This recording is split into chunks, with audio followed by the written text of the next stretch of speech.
This podcast is part of the Big Heads Media Podcast Network. Go to bigheadsmedia.com for more great podcasts.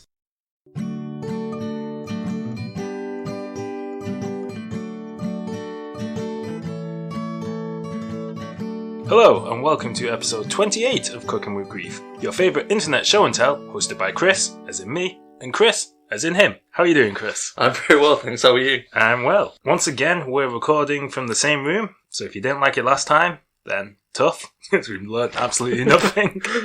We haven't even listened back to last time, so we don't know if we're making the same mistakes again. Yeah, and it's almost definitely going to be worse, because if we're in the same room, the quality is worse, and we've not even got the podcasting dog like we did last time. Exactly, no pod dog. We do have more podcasting snacks this time, including Monster Munch.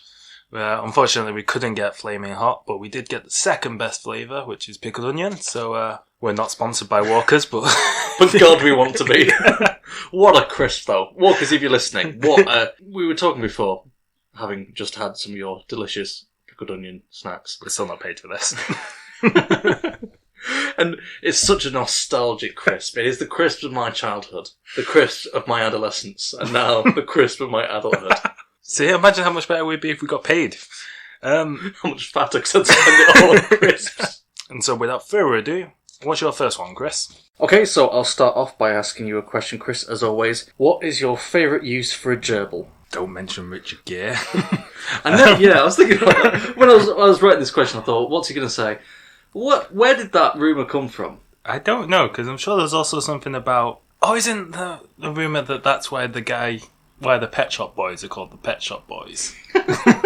Really? I don't think it's true, but I'm sure there was a rumour. I don't understand how that's... Surely that's not a thing that anybody's ever done. Least of all Hollywood actor Richard Gere. Yeah, he's just bored on a Wednesday.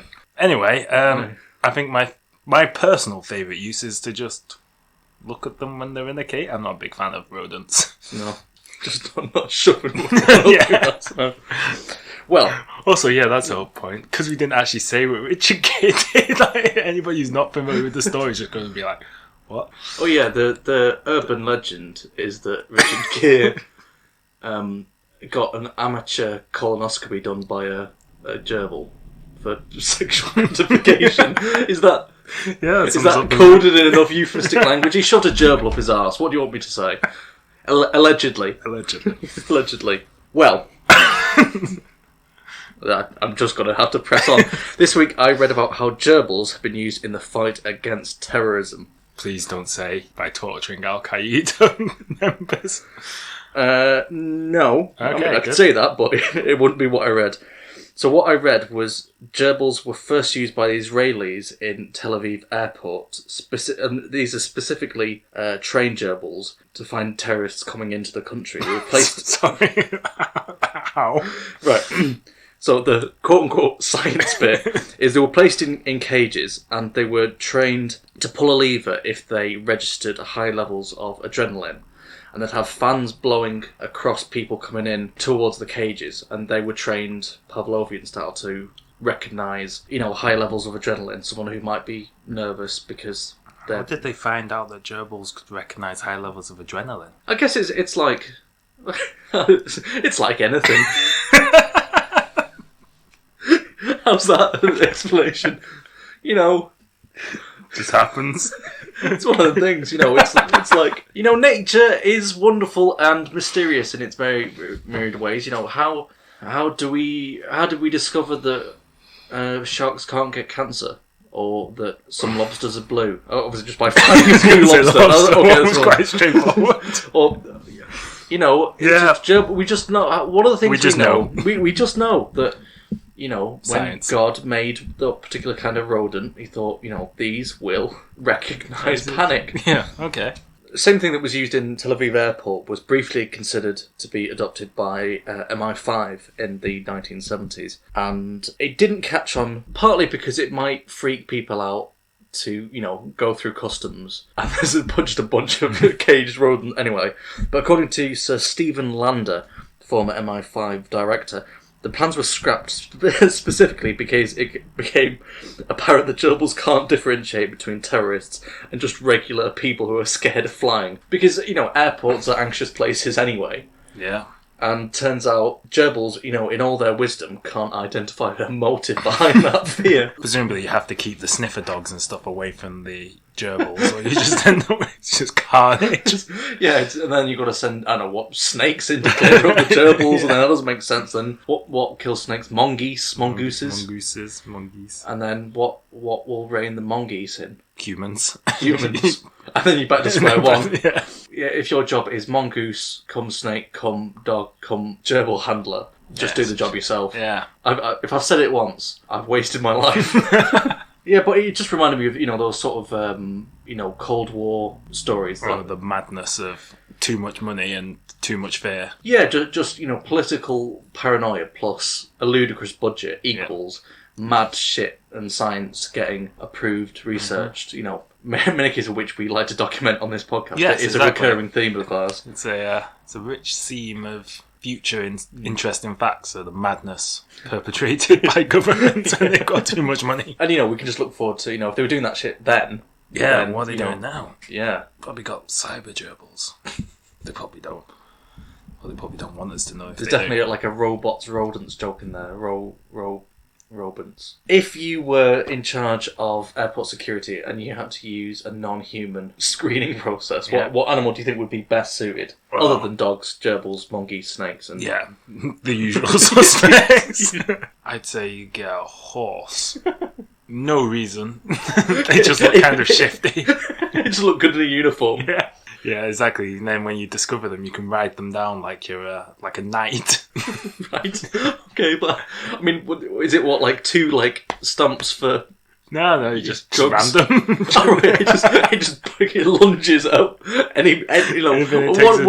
One in 14 passengers. Yeah. Well, go on. What would you use?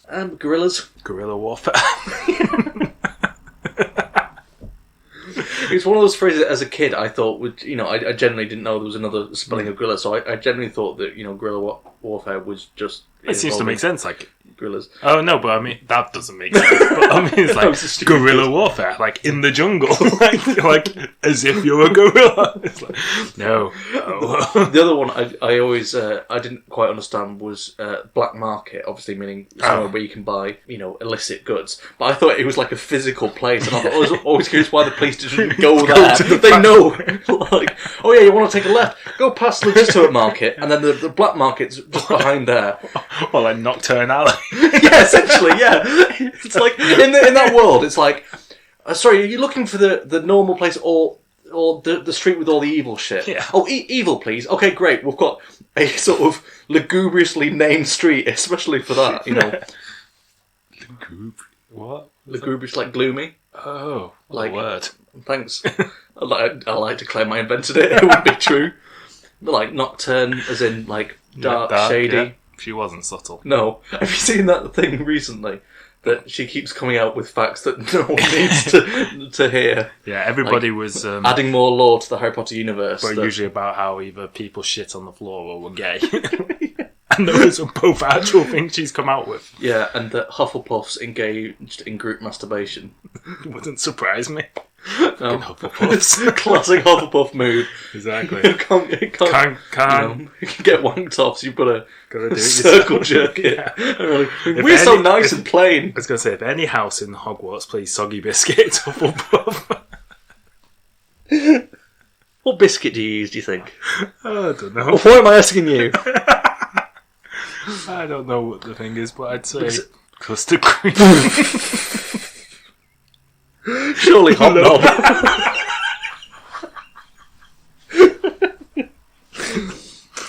Oh, this is a topic about animals in airports. Yeah. To be fair, we started crude and ended crude. Normally, we just crudité. No, that's snacks. I'm going to hit stop now. So that's the end of my first topic. Chris, what have you got for your first one? Right, so, like you, I'm going to ask you a question to begin. What's the best solution to all problems? Procrastination. The correct answer was robot shark. Doesn't matter what the issue is. Okay. I always get socks going missing when I put them in the dryer.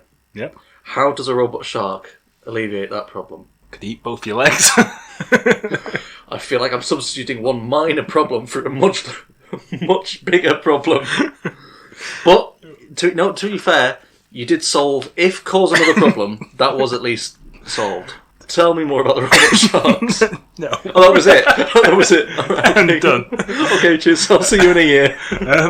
No, so I bring this up because in Devon, on the south coast of England, there's a lot of rubbish and whatnot in the harbour, as there is in all seas around the world now, which are apparently mostly plastic. Yeah, wherever the humans, there's shit in the sea. Exactly. So the way they've decided to fix that is to release a robot shark. It's actually really disappointing and looks absolutely nothing like a shark, but the headline definitely caught my attention. It's called the Waste Shark, and it is literally just a robot boat thing, which just goes around the harbour cleaning everything up. Yeah, it's just sort of, what is it, Blue Planet, David Attenborough, and it had all the things in the ocean. And so, yeah, the solution is just to release, well, I mean, they're trialling it out in Devon with just one, because it's GPS guided, it's like literally you just put it in the water and it does its thing. It's like a sea Roomba. Yeah, exactly. Just goes off and does it all. So, if it works, we could just release thousands of robot sharks. Just each one bigger than the last the previous one. Yeah, exactly. Oh, just, you just mentioned the Roomba then or whatever. I was working somewhere once and they had the robot lawnmower thing. Yeah. I can't remember. They gave it a name. It was a really dull name, but I can't remember what it was. It's an Italian company and they gave so it was in Italy, but for some reason they'd given their robot like a really I think it's called Oscar or something. It's like a really English name. When you could have called it Mo. Yeah. Oh god, that's good. Literally every time, because it goes off, does a bit of cutting, and then goes back to the. I'm so proud of that. If you work in advertising, please hire me. I'm good. Desperate for a job. Sorry. Well, anyway, the thing is, so it goes off, and then it cuts a little bit of grass and goes back to its docking station. Literally every time it got, the entire company just stops and just watches this robot just sort of mill about the grass. And it's really hypnotic. You'll be having a conversation, you just see it go boop boop, and it's starts backs out of the charging hub, whatever, and starts going. You're just you can't help but watch it. Which is how the robot sharks will catch you, because you'll just stare in terror. Eat you. Yeah, it doesn't have any teeth. It doesn't have a threatening dorsal fin. And it can get cancer. As a robot? No. I made the last bit up. Oh, did you? Right. See, the thing is, you say a phrase like robot shark, and I imagine the massive one from James and the Giant Peach. Do you remember that one? Yeah, I don't remember the shark. Oh, where they're trying to... It's in the... Yeah, okay. I mean, fair enough, you've latched onto one of the two key bits of the film. There's also a kid called James. Yeah. But there's a bit where it's in I remember a grasshopper. Yeah, okay, not in the title, but still important. There's a bit where the peach is in the water, and then the sharks... Presumably. Eating it. But, wait. But in the film, they did make it into a big robot. Because actually, it's a misnomer. The peach itself isn't giant. He shrinks, doesn't he? James. small James, the relatively normal peach. Yeah, that's right, isn't it? Yeah, you're right. All the books are comparative size to James, which presumably means he shrank to peach size. So presumably it's not a giant shark, it's just like a goldfish. No, because Or is it a giant? It also flies. But doesn't he crawl inside it in the first place, which would mean it'd have to be large. It's giant. Maybe. And then there's that in the film. There's the transition between live action and animated. Maybe. To be fair, it'd be pretty weird if, after 50 years, or however long Roald Dahl wrote the book, somebody just we were the first to realise, hold on a second, that peach is normal sized. Also, there's no way that spider's talking. Did learn about grasshoppers having ears on their legs from that film, or on their bellies, something like that. Yeah, that's why they rub the legs together in it. Don't know. And that's how you tell the temperature. The number of times you hear a cricket in in a minute is the degrees in Fahrenheit. That is really weird. See, nature is weird. Gerbils. I've got to keep this in now. Gerbils, just know about adrenaline. Mm-hmm. Crickets can tell the temperature. Well, there we go. Yeah, to be honest, that's about it. This it's a very good invention, but nowhere near as exciting as an actual robot shark. Yeah. Probably more useful though than like, why did you release something with teeth and a hunting instinct that can smell blood from thousands of miles away and doesn't get tired? Well, I don't know. Yeah, it's like, well, it looks cooler. Yeah. What I love though is the lengths we will go to before addressing our, like, as a species, behaviour. Like, for years we're going, will you stop fucking putting plastic in the ocean? And they're going, okay, but instead of stopping doing that, we could invent a robot shark to clear up. Like, or just not put the plastic in. Yeah, but... Robot shark. It's got my vote. In a way, I was right that procrastination is the only way to deal with stuff, because we're just pushing back the absolute, when is the date that we can absolutely no longer do anything about this? And that's when we'll give a shit as a species. Because then that's the day we all leave for Mars. Yeah. Or at least the rich folk. Yeah, maybe we could get on as a... Janitor. Yeah, in an overcoat. One janitor between us. Yeah, it actually makes a point that the robot shark is not a threat to wildlife, which again makes it entirely opposite. For now. For now. Once it gets the taste of plastic. Yeah. Once the taste of plastic is no longer enough. Yeah. Turtles and fish and stuff get trapped to the plastic, so it might get a taste for fish. Yeah, and then a taste for turtles, and then... So short humans. Yeah.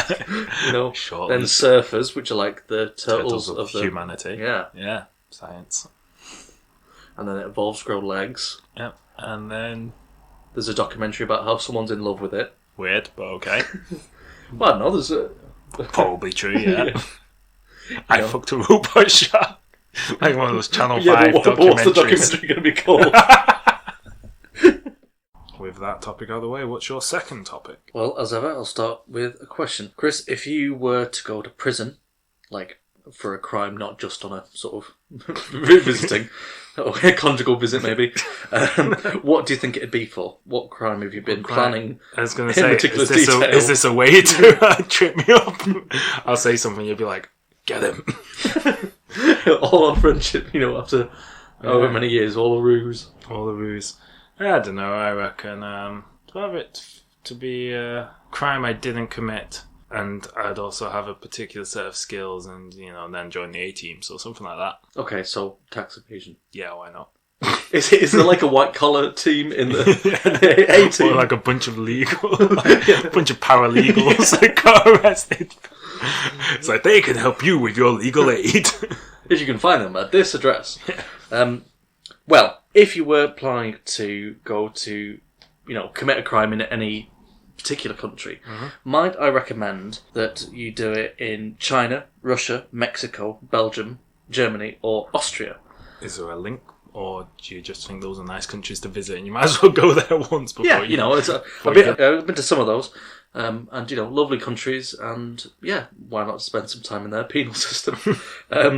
But particularly those countries because... Yeah, did you say Russia? Yes. Russian prisons look terrifying, so I hope you've got a good reason for this. Yeah, I have. Okay, I'm not recommending a Russian prison as a fun tourist destination, because, they look bleak. Those countries are legal to escape from prison. If you were planning to, if you happen to be locked up, then they're the ones you want to try and escape from. But again, I'm guessing Russian prisons are fairly hard to escape from. So, these countries... Like, congratulations, you've broken out. You're now in Siberia with no clothes. Yeah, I'm just going to find a bear, befriend it, and ride it to safety. Well, these countries' laws state that it is just part of human nature to want to escape, and therefore escape prisoners cannot be charged with extra crimes. Oh, but you can still be... They're not just like, fair cop, you escaped. You're still a fugitive. Okay. But you won't be given extra time for having, attempted it. It is not a crime in of itself. If you can get away with it, they'll obviously still hunt you. But okay. That said, in China and Russia, prison officers are required to shoot and kill attempted escapees. So you say it's not a crime, but it's also punishable by death. Well, it's like, say they wound you and you get sent back, you can't be given extra time for having tried to make that escape. But you can be executed on the spot for it, essentially. I started off with quite a broad silver lining. It is now narrowing to a thin slither of grey in between two miserable clouds.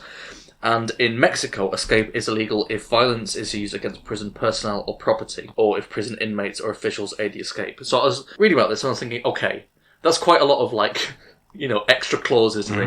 So the only actual scenario I could think of that involves you just being able to walk out of a prison. Let's say you're in Belgium and you get imprisoned for putting, I don't know, ketchup on your chips instead of mayo. I knew you were going to say that. You're sent to prison. All right, there's a bunch of Americans listening to this going like, mayo on chips, and then it's like fries.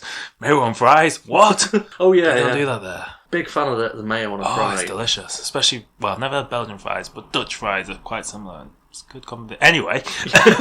Sorry. So my topic this week is about what condiments we like on our chips. Curry sauce.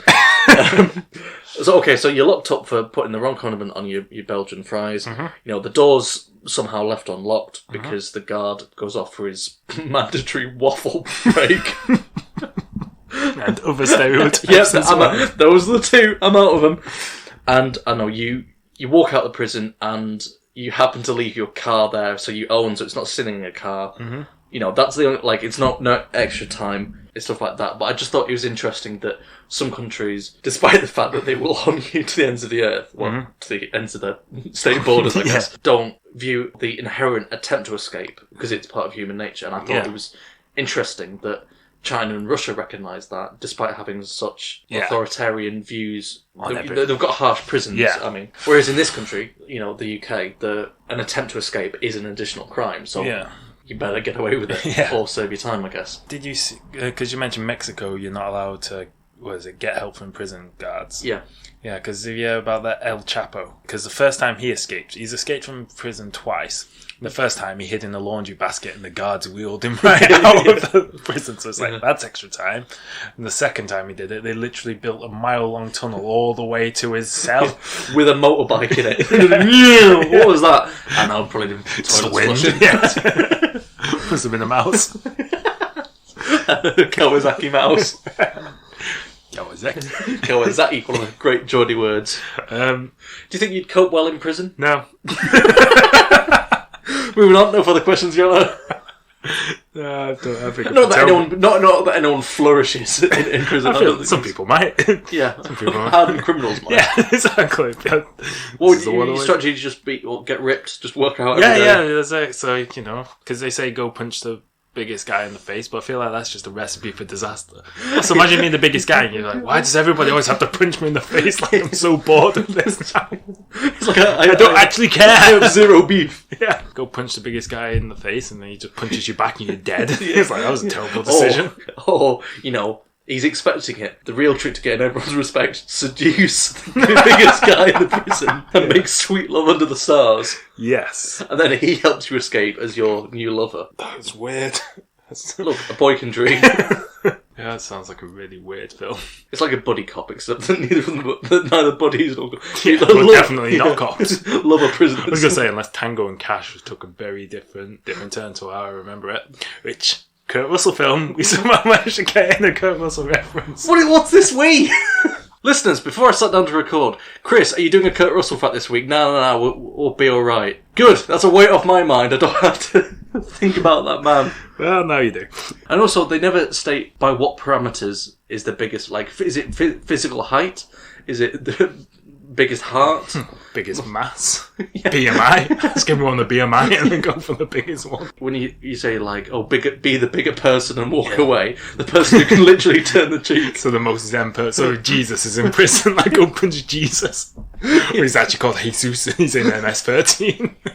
And you and Jesus can't get any more prison time for attempting to escape. And if, like the prison's surrounded by water, just use him as a jet ski or whatever Jesus was famous for. A famous line in the Bible.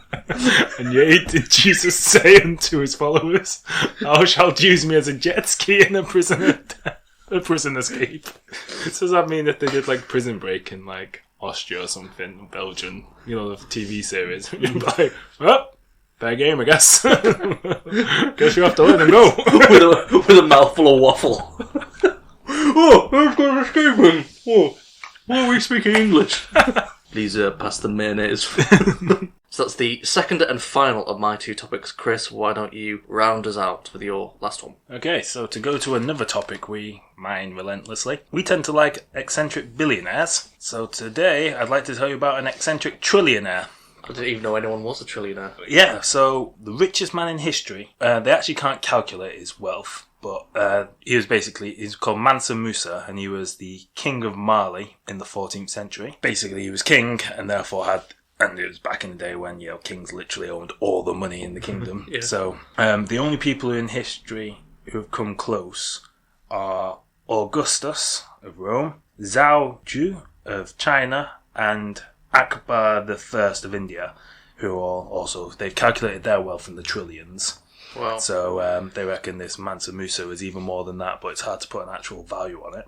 Just as a sort of side note, is a trillion a billion, or 1,000? 1,000 billion. Yeah. Okay. Because the old English way would have been, because I know an old English billion was a million, but an American billion is a 1,000 million, and then we've just adopted it. Yeah, we all agree on what a billion is now. Yeah, and so for comparison, Jeff Bezos is worth 131 billion, and so they're 10 times right. richer than Wow. him. So he was king of Mali in West Africa in the 14th century. He actually succeeded his older brother, who was king before him, and apparently was obsessed with the Atlantic Ocean, so he decided to take 2,000 ships and thousands of men and see what was on the other side, and just disappeared. They just never saw him again. Because obviously this was before Columbus had got there. I mean, he tried.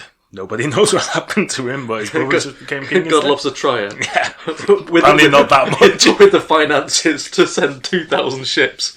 Yeah. Mansa Musa takes over, and he expanded the empire. I think it was 2,000 miles east to west. Is that comparable to the Roman Empire? Comparable to the Holy Roman Empire. Right, okay. So it's not as big as that, but still fairly hefty. Because, the Holy Roman Empire, I think, was Germany and Switzerland and France or something, wasn't it? Yeah, so it was sort of Central Europe, wasn't it? Yeah. So about that size. So not Roman size, but still a nice hefty. gaff. Yeah. And West Africa has lots of gold deposits.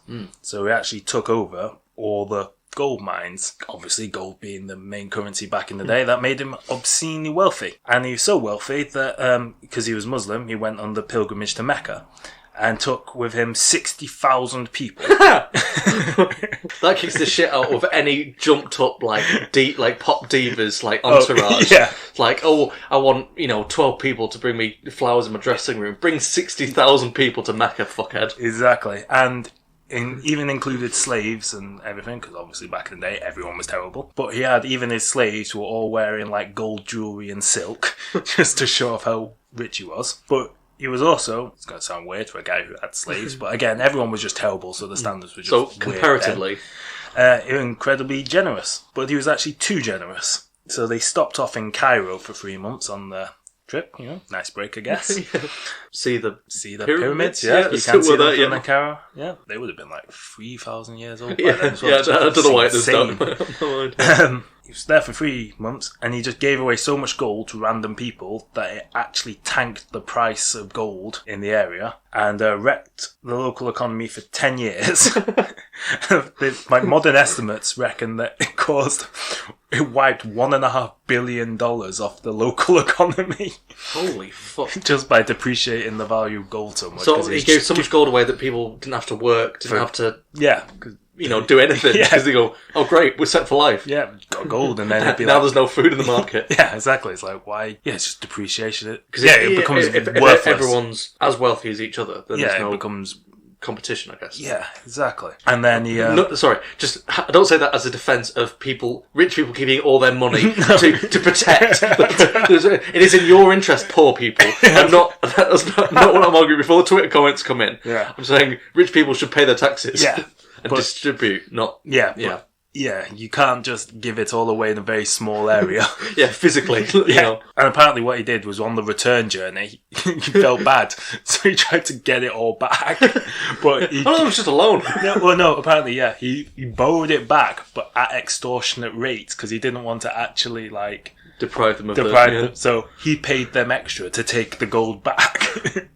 So he was trying to I think it probably made things worse, but he was trying to help. What a great problem to have. Yeah. Apparently they were still something like 50 years later or something, they were still telling tales about the time this guy came in. Well, because the equivalent is, 60,000 people turn up, going, oh, you got any spare rooms? Well, yeah, but not 60,000. Oh, okay, it doesn't matter. Here's your more money than you could earn in a lifetime in a single handshake. Go, oh, okay, but I need to buy a yacht. This is also, it's just great because obviously now when you pay somebody, like most of the time you pay somebody, you either give them like a few notes or if it's a larger thing, you click in or swipe a card or whatever. It's not that like, I don't know, it's not very grandiose, is it?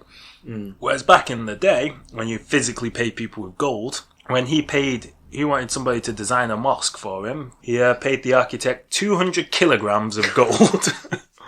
So that's £400 for our American listeners, which is the equivalent to $8.2 million. Fuck. I mean, like I say, that's like footballer wages and stuff, is it? Like million, but it's not quite the same as 200 kilograms of gold. Like, yeah, because I always thought, like back in the old days, like just a bag full of coin would have been really satisfying, just to plunk down on like a barkeep's. Yeah, thing. I was reading something about that. Like, I was just reading something about writing novels and stuff like that, and apparently like lots of novelists don't really think things through about how heavy gold is, and somebody calculated, like, I can't remember which story it was, but some fantasy novel where people pay for everything in gold, and they just calculated the weight of the gold that person was apparently like hefting it because gold's really dense.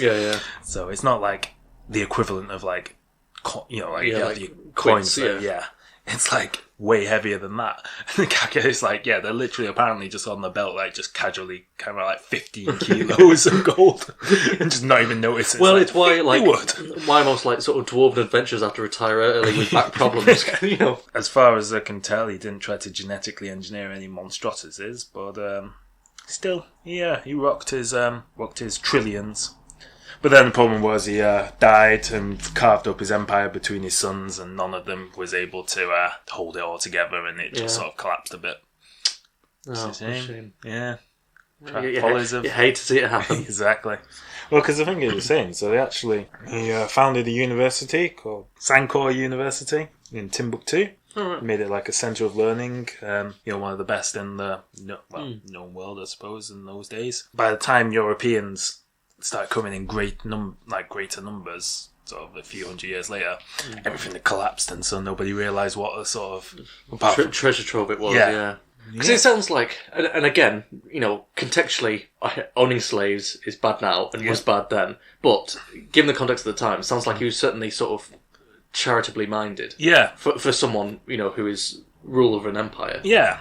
Well, I mean, I say, I haven't read too much about him, so, we may find out that he actually crucified people for shits and gigs. But yeah, it just sounds like he, like to make an impression. Had all the gold. And in Mali itself, he wasn't favourably looked at by a lot of the populace because he gave away so much gold to foreigners just for... Oh, yeah, because it was foreigners, yeah. Because I guess, if you hear, I'm just popping over to Cairo for a bit. Oh, actually, he gave away so much money that they're all... set up for life now, and you're thinking, come on, man.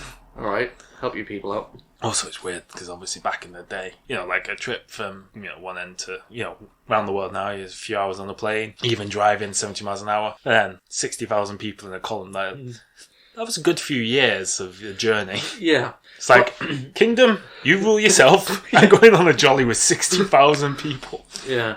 But I mean, if you bring that much gold, what percentage of that 60,000 are just gold bearers? Yeah. You could probably slim the numbers down a little bit. That's true. And I bet he didn't have access to, as ready access to like spices that we can get. For a curry. So probably not. Who are the real winners? Exactly. It's weird how like empires always just expanded for resources. Well, usually a combination of ego and resources. So the Roman Empire apparently expanded, a lot of it was just because they wanted more olive oil. And so they found places that grew olives and just like those are ours now. And then later on, the British and the Portuguese and stuff were just like, we like spicy food and we don't like paying merchants. So we're just going to invade the sauce and India's ours now. Yeah, but a love of sort of spicy food didn't exactly make it back home to modern day, because you can get, our national dish is a Greek sausage roll, I think. No, our national dish was tikka masala. Yeah. And on that note, I think we'll go for a curry. Let's go for a curry. I'm starving now. No biscuits though. Okay, and so that just about wraps us up. As always, it's been a pleasure being here, and as usual, I haven't written an outro because, well... Like to spice it up, like a Greg's sausage roll. Like a Greg's sausage roll with extra pepper. Yeah, thank you for listening. This has been another in the same room recording. We've barely made eye contact for the last hour. It's so weird. We talk absolutely normal, and as soon as you hit record, it's like... Yeah. It's like someone's died. Yeah. It's like an orgy. You just can't make eye contact or it suddenly becomes weird. I mean, look, I think we've always been close friends, and, you know, making this podcast together is, if anything, brought us closer.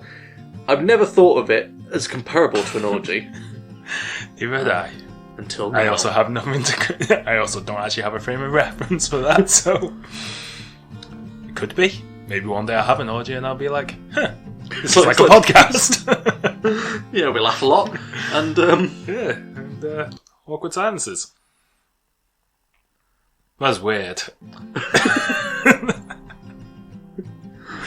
I think we're done. Goodbye. Bye. Thank you for listening to this episode of Cooking with Grief.